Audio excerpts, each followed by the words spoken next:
안녕하세요. 일산 백마마을 한성부동산 전현재입니다.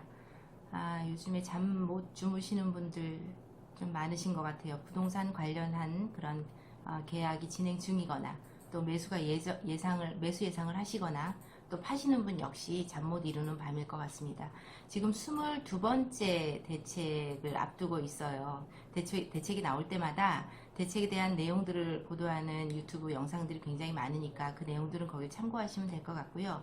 지금의 분위기를 궁금해 하시는 분이 너무 많아서 제가 사실 요새 규제가 2020년 6월 17일에 다시 이제 조정 대상 지역으로 규제가 됐어요. 그래서 이제 부동산에 찬물을 끼얹어지지 않을까라는 생각을 하시는 분들도 계신데 요즘에 뭐 정말 여전히 입에 단내가 날 정도로 정말 여전히 너무나 바쁩니다. 근데 그거는 여러 가지 뭐 문의사항 또 현재 동향 이런 궁금한 것 또 여전히 또 그 부동산 매매에 관련된 그런 것들을 진행해야 되는 상황 이런 것들이 다 겹쳐져서 바쁜 거예요. 그런데 지금 21번째 대책이 나왔잖아요. 근데 집값을 잡겠다고 하는 건지 세금을 더 받겠다고 하는 건지 좀 명확했으면 좋겠어요. 지금 뭐 청와대 거기에도 민원 부동산 관련 민원이 굉장히 많이 들어가 있는 걸로 알고 있는데 부동산 현업 시장에서 이제 이런 생각이 저는 들어요. 규제를 했어. 근데 초기에 처음 규제했을 때는 얼음처럼 싸한 분위기가 느껴졌어요. 한동안. 그런데 지금은 규제 아닌 지역이 어디 있는데? 그럼 규제 없는데 더 시골에 가서 뭐 사라는 거야? 아니 규제 있는 지하에 조그만한 뭐 정말 조그만한 그 지하 연립을 가지고 있어도 규제 지역에서는 이제 자금 조달 계획서를 다 내야 되고 이런 상황인 거잖아요. 여기 백마역 앞에 백마마을 기준으로 규제 2020년 6월 17일 규제 이후에 그러니까 규제가 발표되기 이전에도 사실은 한동안 부동산이 엄청 그 상담 전화만 바쁘겠구나. 물건이 다 이제 걷어지고 거래될 만한 것이 다 거래되고 어차피 소강이 될 수밖에 없겠다. 그 단계를 거치고 나서 일정 기간 지나서 다시 거래가 진행되겠구나. 이런 생각을 했었는데 규제가 발표됐어요. 그럼에도 현상은 별로 다르지 않아요. 매수 문의하시는 분들은 계속 꾸준히 있고 물론 그 5월 말부터 6월 중순 정도까지 있었던 그런 상황보다는 많이 잠잠해지기는 했지만 여전히 매수 문의가 살아있고 물건이 더 나오거나 뭐 물건이 거래 가격이 하락하거나 그러진 않아요. 시장은. 그러면 이게 규제가 되면 뭐 정부에서 말하듯이 집값을 잡을 거면 집값이 내려가든지 하여튼 매수가 멈추고 이제 팔아야 되겠다라는 심리로 매물이 나와야 되잖아요. 근데 시장이 그렇지 않다라는 거죠. 부동산 뭐 증시 전부 다 이런 투자는 심리로 움직이는 거잖아요. 그런데 지금 상황은 어때요? 지금 집 없으면 큰일 나겠다예요. 어떻게 해서든지 집을 사야 되겠다라는 거예요. 그러니까 실수요자까지 가세해서 이제 집 없으면 진짜 몇 년 후에 난리 나겠다 이런 느낌이 드는 거예요. 그래서 지금은 그런 것들이 여전히 그 매수세 살아있고, 그 다음에 그 6.17 보도자료 뭐 그 찌라시가 돌았던, 너 이제 전세 살고 집 사? 그러면 거기 들어가. 주민등록 옮기고 반드시 들어가지 않으면 1단위로 과태료 매길 거야. 그런 것들은 보도자료에 아직 나와 있지 않지만, 시간이 더 지나면 그나마, 내가, 전세를 끼고 하나 더 살려고 하는데 이런 생각을 가진 사람이 지금은 대출을 이용하지 않으면 아직은 전세를 끼고 살 수 있는 거잖아요. 지금 현재. 그러니까 그것도 향후에는 더 조여져서 어떻게 될지 모르겠다. 이런 생각을 하시는 거예요. 그리고 저는 오늘 이제 중점적으로 얘기하고 싶은 거는 임대차 3법에 대한 얘기를 이제 조금 더 하려고 해요. 임대차 3법은 사실은 임차인을 위한 거죠. 그렇죠? 임차인을 위해서 임대차 너 신고해. 이제 반드시 신고해. 뭐 이상하게 뭐 가족들한테 뭐 그냥 이렇게 뭐 집 임차해주고 뭐 이런 거 이제 다 드러나겠죠. 임대차 신고해. 그리고 이제 뭐 5% 상한 제한하겠어. 그 다음에 임대차가 지금 2년으로 임차인 보호받고 있는 그 갱신 요구권을 2+2로 뭐 간다든지 이렇게 해서 더 연장할 수 있는 그런 조건들이 이제 임대차 3법인데, 그러면 그 내용은 뭐냐면 모든 임대인을 임대사업자화 하는 거죠, 사실은. 그러면 임대사업자화 한다는 얘기는 우리가 지금 기존에 뭐 4년이나 8년 이런 임대사업 등록을 한 임대사업자 같은 경우에 초기에는 여러 가지 뭐 취득세나 이런 것들에 이제 혜택이 있었는데 지금은 아마 8년 임대 등록한 경우에 그 장기 보유 장특공제 그거 빼놓고는 별로 뭐 혜택이 없다고 생각이 되는데 모든 임대인을 이제 그렇게 하겠다는 거잖아요. 그러면 어쨌든 그러한 방법이 임차인을 위해야 되는 거잖아요. 그런데 지금 현재 새로 전세가 나오는 것들은 부동산들이 이제 전국적으로 들썩들썩 가격들이 매가가 올라가니까 새로 나오는 전세는 그 올라간 상승된 매가 대비한 전세가로 이제 매물이 나온단 말이에요. 전세 매물이. 그러면 그 전세 매물이 많지도 않아요, 또. 그러니 전세 매물이 많지는 않은데 가격은 높은데 임차인은 전세를 얻어야 돼요. 근데 정부에서는 무주택자인 전세자금 대출은 엄청 잘해줘요. 아주. 그러면 임차인 입장에서는 전세자금 대출을 받아서 전세를 살고 전세가 또 올라가면 또 그 올라간 전세를 계속 충당하면서 전세를 사는 거예요. 그러면 역설적으로 임차인한테는 저는 그런 생각을 해요. 너 계속 전세 살아라. 내가 정부에서 대출해 줄 테니까. 이런 이야기로 저는 들리거든요. 그러니까 예를 들어서 3억에 2억이 전세가 있고 1억이 전세를 낀 투자자라고 생각해요. 그럼 그 집에 실제 그 집의 매매 대금에 충당된 더 많은 부분을 차지하는 건 임차인의 돈이잖아요. 임대인의 돈이 작은 거고. 그래서 그 정부에서 갭2 얘기를 하는데 임대인을 위한 게 아니라 임차인을 위한 거라면 그 2억에 대한 걸 보상을 해줘야 되는데 시간이 지나면 2억 5천이 되고 시간이 지나면 3억이 되고 이런 것들을 그런 거를 메워줄 생각을 안 하고 무주택자한테 전세자금 대출을 빵빵하게 해줘갖고 계속 전세를 살게 하는 거잖아요. 그러면서 임대차 3법을 하니까 임대인들은 이거 어떻게 될지 모르겠는데 4년 묶일 수 있는데 아니면 이거 5%밖에 증액을 못할 수 있는데 이러니까 매가까지 출렁거리는데 거기에 새로 나온 전세가가 계속 높을 수밖에 없는 거잖아요. 그러니까 이게 임대인을 위한 건지 임차인을 위한 건지 아니면 세금을 위한 건지 뭐 어떤 건지 사실은 아니면 그 정치인의 정치색을 위한 건지 나 모르겠어요. 응? 제가 조금 흥분했나요? 제가 좀 흥분한 것 같아요. 그러니까 시장의 논리는 늘 수요와 공급을 얘기하잖아요. 근데 이제 공급에 대한 것들이 3기 신도시 그런 것들이 아마 한 5, 6년 정도 생각이 되는데 그 3기 신도시의 공급이 있기 전에 아니면 뭐 이게 서울, 용산, 기지창 뭐 이런 걸 비롯해서 이제 발표한 대책안의 공급 그런 것들이 이제 단기간 안에 이제 많은 주택을 매수하고자 하는 무주택자들이 지금 대기하고 있는 청약을 준비하고 있는 그런 상황에서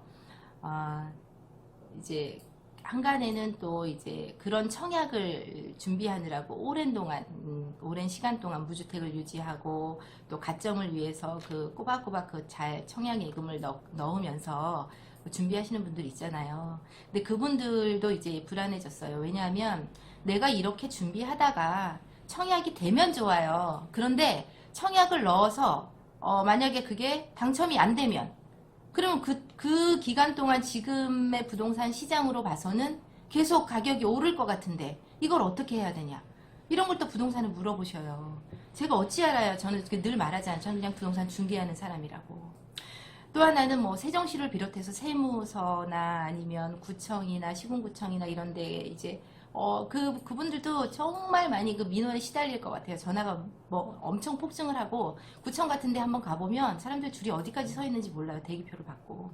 그러면 거기가 통화가 안 되니까 여기저기 전화해서 세무서 거기서도 전화 안 돼. 세무사 상담실도 전화가 안 돼. 막 이러니까 여기서 이렇다더라 저기서 저렇다더라 유튜브에 보니까 또 이렇다더라 또 저렇다더라 막 이런 걸 가지고 그런 또 상담을 하는 전화가 너무 많아지니까 여기 완전 과부하예요. 과부하. 정말 제대로 된 정책 그리고 보도자료를 내실 때도 정말 뭐 이래도 되나요? 저래도 되나요? 이건 어떻게 되나요? 그걸 Q&A에 케이스 바이 케이스를 정말 좀 이렇게 다양하게 올려주셨으면 좋겠어요. 그러면 불필요한 민원 전화도 확실히 줄을 거고요. 우리가 이거 읽다 보니 이거 너무 궁금한데 이런 거 많이 줄어들 거라고 생각해요. 잠깐만요. 손님이 오셨고. 네, 뭐 조만간 또 이제 22번째 뭐 세법이나 뭐 대출 이런 거 관련한 자료들이 이제 곧 나올 거라고 이제 한간에 돌고 있어요. 이제 그런 것들도 이제 주시하시고, 지금은 부동산에 관심 가지신 모든 분들이 정말로 전문가세요. 그러니까 정말 많이 공부하시고 여기저기 뒤져보시고 알아보시고 다 공부하시고, 또 우리가 뭐 어떤 거래를 하던 간에 거기에서 뭐 그 허용되지 않는 뭐 진짜 과거에 했던 업다운 계약서를 쓴다거나 아니면 뭐 저기 미등기 저기 뭐 또 거래를 한다거나 그런 거 하지 않잖아요. 합법적으로 하는 거거든요. 합법적으로 세금 내고 내라는 거 다 꼬박꼬박 내고 하시는 거거든요. 그러니까 이제 우리가 그 부동산 시장을 잡기 위해서 갭투 이런 용어를 쓰면서 어떤 특정 대상을 지칭해서 타겟을 만드는 거, 그거보다는 뭐 매수를 하든 매도를 하든 임차를 하든 임대인을 하든 합법적인 그 테두리 안에서 시장의 혼선이 좀 줄어들었으면 좋겠어요. 그 뭐 제가 힘이 없어서 그런 거를 할 수 있는 사람이 아니라서 좀 안타깝지만 시장이 이 요동치는 시장이 빨리 좀 그 정상적으로 돌아갔으면 좋겠어요. 그래서 이게 뭐 가격이 부동산 가격이야 어차피 우리가 이제 모든 그 리듬이 S자 파동을 가지만 S자 파동을 가면서 상승으로 가고 있는 거잖아요, 사실은. 그러니까 그거를 우리는 인정해야 될 건 인정해야 되는 게 맞는 것 같아요. 제가 지금 뭐 그 너무 두서없이 말씀을 드렸는데 이게 지금 잠깐 짬을 내서 낸 거라 일단 오늘 여기까지 마무리하고요. 다음에 분위기 또 전해드리도록 하겠습니다. 감사합니다.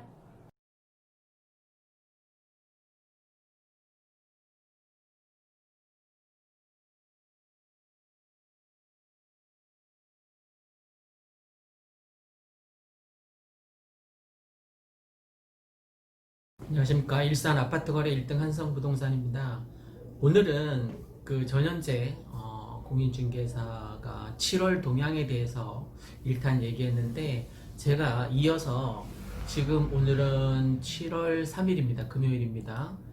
제 두 번째 7월 동향에 대해서 한번 알아보도록 하겠습니다. 요즘 뭐 굉장히 많이 어수선합니다. 조규숙 전 청와대 비서관이 대통령께서 일본처럼 우리 아파트 폭락할 것이니까 뭐 걱정할 거 없다라는 마인드를 갖고 있다라는 그런 생각을 전해 듣고 나서 뭐 깜짝 놀랐다는 등, 어제 김현미 국토부 장관을 호출해서 이러이러한 정책을 좀 더 강화하라는 네 가지에 대해서 강화 지시를 내렸습니다.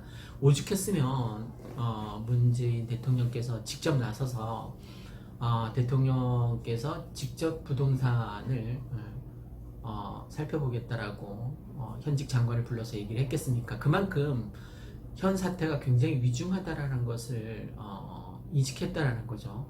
6.17 부동산 대책이 나왔을 때만 해도 굉장히 강력한, 특히 이 일산 백마마을만 해도 조정지역으로 다시 묶였기 때문에 뭐 얼음 상태로 꽁꽁 얼어붙지 않을까라고 다들 예측을 했었습니다. 근데 그 얼음인 상태가 3, 4일밖에 가지 않았습니다. 그 곧바로 다시 투자자들이 몰려들었고, 그 예로 제가 예전에 작년 말에는 10일 동안 계속 평균 2건을 했습니다. 물론 하루에 한 건 한 날도 있고 하루에 3건 한 날도 있고 해서 평균 2건 10일 동안, 그게 지금까지는 최장 기록이지 않나 싶습니다. 어쨌든 그때 기록 말고 이제 올해 초 들어서 열흘 동안 평균 한 건, 그러니까 못한 날도 있고 2건 한 날도 있고 열흘간 이어졌던 날이 있었습니다. 그게 이제 두 번째 기록이었고, 세 번째가 언제냐면 지난주 토요일부터 토, 일, 월, 화, 수, 목 이렇게 계속 6일 동안 계속 거래가 끊이지 않았어요. 어제만 해도 2건이 거래가 있었습니다. 우리가 작은 이 소규모 부동산에서, 그것도 일산 백마마을에서 5단지 그 상간에 아주 작은 뭐 월세가 얼마 되지도 않는 이 작은 부동산에서 하루에 2건 하고 어쨌든 계속 6일째 거래를 한다는 건 그만큼 투자자들이 몰려들었다는 거 아닙니까? 제가 뻥치냐고요? 그 뭐 뻥을 쳐서 그럼 나한테 뭐 수익이 생길 것도 아닌데 그런 건 말도 안 되고 어쨌든 전 오늘도 거래가 될 것 같습니다. 지금 분위기 추세로 보면 오늘 계약 거래 잔금만 4건이 있거든요. 그러니까 오늘 거래가 일어나는 건 다 예전에 했던 거겠죠. 오늘 아침부터 엄청 바빴습니다. 공인중개사 전현재님은 지금도 지금 옆동 저기 3단지에 갔거든요. 우리는 지금 5단지이고 앞으로 3시하고 지금 현재 2시가 조금 덜 됐는데 3시하고 4시에도 잔금이 있습니다. 오늘 뭐 굉장히 많은 돈을 전현재 공인중개사는 벌게 될 텐데 저도 버는 거 아니냐고. 저는 아닙니다. 저는 그냥 용돈 조금 타서 쓰는 거니까. 그리고 여기 광고비 들어오는 거 다 막내딸한테 전폭적으로 지원을 해주니까 실질적으로 제 소득은 사실 없어요. 다만 그때 얘기했던 것처럼 그 5억 1천에 사주었던 그 아파트가 굉장히 많이 올랐어요. 그리고 공동명의로 해줬어요. 저는 뭐 가보지도 않았고 관심도 없었는데 집사람이 다행히 공동명의로 해줘서 저한테는 이제 지분이 50% 있는 거죠. 굉장히 많이 올랐습니다. 깜짝 놀라실 거예요. 제가 이미 공개했지만 지금 최저가가 5억 1천에 샀는데 그게 5억 9천이 됐어요. 지금 6억 선에서 막 호가가 왔다 갔다 하고 실제 거래가 6억 선에서 되고 있습니다. 그러니까 요 몇 달 사이에 2월 달에 샀으니까 지금 뭐 4개월밖에 안 지난 거죠. 그죠? 근데 8, 9천이 올랐잖아요. 그죠? 일반 서민이 8, 9천만 원을 모으려면 몇 년이 걸려요. 그죠? 몇 년이 뭡니까? 뭐 10년도 넘게 걸릴 수도 있어요. 왜냐하면 월급을 타서 생활비로 대부분 소진이 되니까 8, 9천을 모으려면. 근데 4달 사이에 8, 9천만 원이 어쨌든 불로소득, 저는 불로소득이라고 부르지 않고 자본소득이라고 부르고 싶습니다. 어쨌든 아파트에 투자를 해서 8, 9천을 벌었단 말이에요. 최소한 이제 9천 정도는 수익이 생긴 거죠. 어쨌든 이런 수익이 내가 아는 사람도 생겼으면 해서 제가 뭐 폭등론자, 저 좋아하지는 않습니다. 폭등론자 아닙니다. 다만 현 실태를 지금 2000년 7월 3일 2시경 전후에 현 상태를 그대로 알려드려서 집 없는 서름을 안고 살아가는 무주택자들이 제발 집을 샀으면 하는 바람에서 정말 빨리, 지금 분위기가 그렇다는 거예요. 지금 집 안 사면 정말 가난해서 벗어날 수 없다라는 생각을 갖고 있어요. 그 예로 한번 들어볼게요. 지금 지난달도 그랬고 지금 올해 들어서 주택 구입을 가장 많이 한 세대가 어느 세대인지 아십니까? 30대가 수도권, 그러니까 서울 경기권에서 아파트 매수를 가장 많이 한 30대가 가장 많이 샀어요. 그들이 경제적 여력이 있어서 살까요? 아니에요. 이렇게 죽치고 분양 기다렸다가는 정말 앞으로 집 없는 서름을 평생 안고 살아가야 되는 무주택자로 살아가야 되겠구나 해서 30대가 가장 많이 대출을 해서 뛰어드는 거예요. 가서 실거주하면 되는 거니까. 어쨌든 그게 서울도 그랬고 경기권, 이 일산도 마찬가지고요. 30대가 돈이 넘쳐나서 산 건 절대 아닙니다. 레버리지 효과를 이용해서 돈을 그냥 융자를 내서 산 거예요. 굉장히 버겁겠죠. 그래도 안 사는 것보다는 지금 사야지만, 지금 이 중산층 사다리를 올라타야지만 그나마 집 없는 서름을 면하겠다라고 생각해서 30대들이 뛰어드는 거죠. 저는 아주 현명하다고 생각합니다. 그 다음에 40대가 두 번째로 많습니다. 40대도 경제적 여력이 있어서 아파트를 매수했겠습니까? 현재 현 정부가 21번째 정책을 폈는데 월요일날 이제 22번째 정책을 편다고 합니다. 뭐 양도세라던가 뭐 부동산 종합소득세라던가 보유세라던가 대폭 올리겠죠. 그럼 올려서 세금을 왕창 걷어들이면 좀 신혼부부나 청년이나 아니면 무주택자, 월세, 전세 사는 사람들한테 그 혜택이 돌아가게끔 이 세금을 그쪽에 써야 되는데 그쪽에 안 쓰고 다 정치적 자금으로 쓰니까 계속 이 쳇바퀴, 다람쥐 쳇바퀴 돌듯이 악순환이 계속되고 있는 거예요. 월요일에 22번째 정책을 만약에 세금 왕창 올리고 김포하고 파주 다 조정지역으로 묶고 한다고 해도 지금 이 흐름이 크게 저는 바뀌지 않을 것 같습니다. 서울에 아파트를 대폭 때려 짓는 것만이 재건축, 재개발 규제를 다 완화시켜 주는 거예요. 완화해서 민간 주택에 맡기는 거예요. 다만 한 50% 정도는 일반 서민들이, 무주택자들이 들어가서 영구 임대로 살거나 아니면 뭐 5년, 10년 후에 분양받을 수 있도록 임대주택을 제공하거나 이런 정책을 펴면 서울에 왕창 때려 짓겠다는데 그 사람들이 이 창릉 3기 신도시에 와서 살겠습니까? 그러니까 집값을 잡는 것은 수요 공급 곡선에 의해서 공급을 왕창 헬리오시티 그때 전세 대나 어쩌고 저쩌고 했던 것처럼 왕창 막 때려 짓는 거예요. 거여동도 막 때려 짓는 거예요. 서울 근교는 막. 그러면 서울 집값이 어느 정도 잡히겠죠, 그죠? 지금 뭐 빨대 효과라고 해서 경기도권으로 막 흩어졌던 그 풍선 효과가 다시 다 서울로 쏠리고 있다고 합니다. 그러니까 전체 집값은, 전국의 집값은 조금 떨어졌지만 서울 경기권 집값은 떨어지지 않고 다시 요동치고 있는 거죠. 지금 7월 3일 2시 전후에서 현지 상황을 알려드리고 있습니다. 자, 투자자들이 지금 계속 제가 토요일부터 계속 하루도 안 쉬고 계속 거래가 됐다고 했잖아요. 오늘도 거래가 될 것 같고 이렇게 투자자들이 몰린다는 것은 지금 아파트를 사지 않으면 중산층이 올라가는 사다리를 걷어차는 꼴이 되겠구나라고 일반 서민들도 그렇게 생각하는 거예요. 특히 30대 40대들이. 그러니까 정부에서는 제발 월요일 정책을 펼칠 때 세금 왕창 물리는 거 다 좋습니다.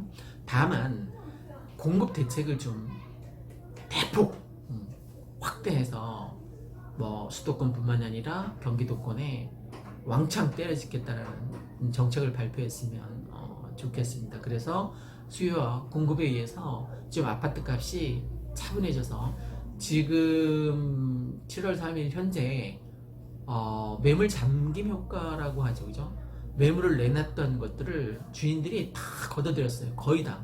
그래서 지금 전세도 뭐 각 동마다 뭐 하나 있을까 말까. 각 동마다가 아니구나. 단지마다 뭐 평수마다 하나 둘 있을까 말까. 그 정도입니다. 전세도 그렇고 전세 잠김 현상도 그렇고 매매 잠김 현상도 그렇고 이게 지금 이렇게 숨고르기를 하다가 이제 월요일 발표되고 나서 다시 며칠 또 소강 상태가 되었다가 다시 또 아파트 투자자들이 몰려들 가능성이 없지 않아 있습니다. 일단 공급이 어떻게 발표되느냐에 따라서 이 시장 분위기가 달라질 것 같습니다. 자, 오늘은 7월 전반적인 아파트 동향, 아파트가는 전세가 오르는 것과 맞물려서 조금씩 오르고 있고 매물 잠긴 현상이 일어나고 있고 그럼에도 불구하고 우리 한성부동산은 계속 6일째, 이제 7일째이죠. 계속 거래를 할 예정입니다. 혹시 아직도 아파트에 관심이 있으신 분은 전화 주시면 발품을 팔아서 좋은 매물을 구해드리도록 애쓰겠습니다. 이상 일산 아파트 거래 1등 한성부동산이었습니다. 시청해주신 구독자 여러분, 시청자 여러분 감사드립니다.